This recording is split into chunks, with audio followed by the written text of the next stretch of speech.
नमस्कार मंडळी, कसे आहात? आय विश तुम्ही खूप छान, खूप मजेत आणि खूप आनंदात असाल. तर मी शर्मिला गायकवाड स्वागत करते तुमचं माझ्या यूट्यूब चॅनलमध्ये. आजचं ना आमच्या इकडचं वातावरण खूप छान आहे, कारण 2-3 दिवस झाले ना पाऊसच पडला नाही.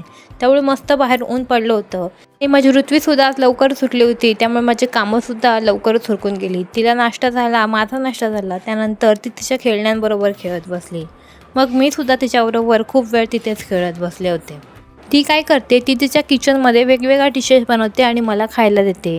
तर मी तिथे खात बसले होते. मी तुम्हाला म्हटलं ना, माझी मुलगी माझं अनुकरण करते. ती जे मला करताना पाहते तेच ती करण्याचा प्रयत्न करते. तिचं आत्ताचं असं वागणं पाहताना मला असं वाटतच नाही की मला तिला काही वेगळं असं काही शिकवावं लागेल. ती मला पाहता पाहताच सगळं काही शिकून जाईल.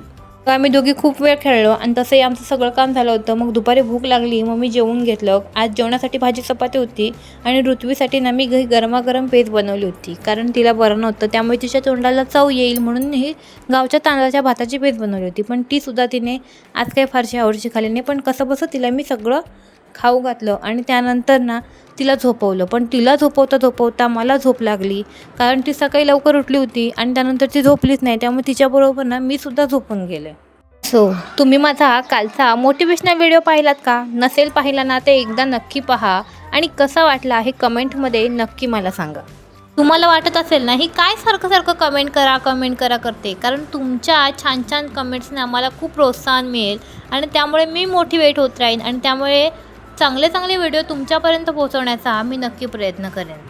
नंतर मग मी स्वतःचा मूड फ्रेश करायला ना आणि झोप उडवायला मस्त गरमागरम आल्याचा चहा करून घेतला आणि थोड्या वेळानं ऋत्वीसुद्धा उठली होती आणि तिच्यासोबत खेळायला ही परीसुद्धा आली होती. मग ऋत्वी तिच्यासोबत खेळत बसली होती.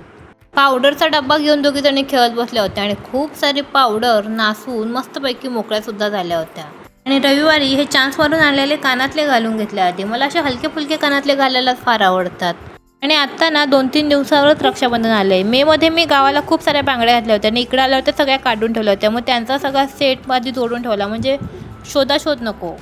नंतर संध्याकाळी आम्ही दोघी मायलेकीनं छायाताईंच्या घरी आलो. तिथे खूप वेळ बसलो, सगळ्यांसोबत गप्पा मारल्या आणि मग घरी आलो. घरी आल्यावरती भाजी घेण्यासाठी म्हणून बाहेर आलो होतो. मग भाजी घेऊन पुन्हा घरी आले, जेवण बनवलं. मग ऋतूचे पप्पा आल्यावर आम्ही सगळेजण जेवलो आणि सगळं झाल्यानंतर ना रात्री झोपताना ऋत्वीला त्याची चप्पल हरवल्याचं आठवलं. मग ती मला चप्पल पाहिजे करून रडत होती. चला, आजच्यासाठी एवढंच. हा व्हिडिओ कसा वाटला कमेंटमध्ये नक्की सांगा. भेटू उद्याच्या ब्लॉगमध्ये.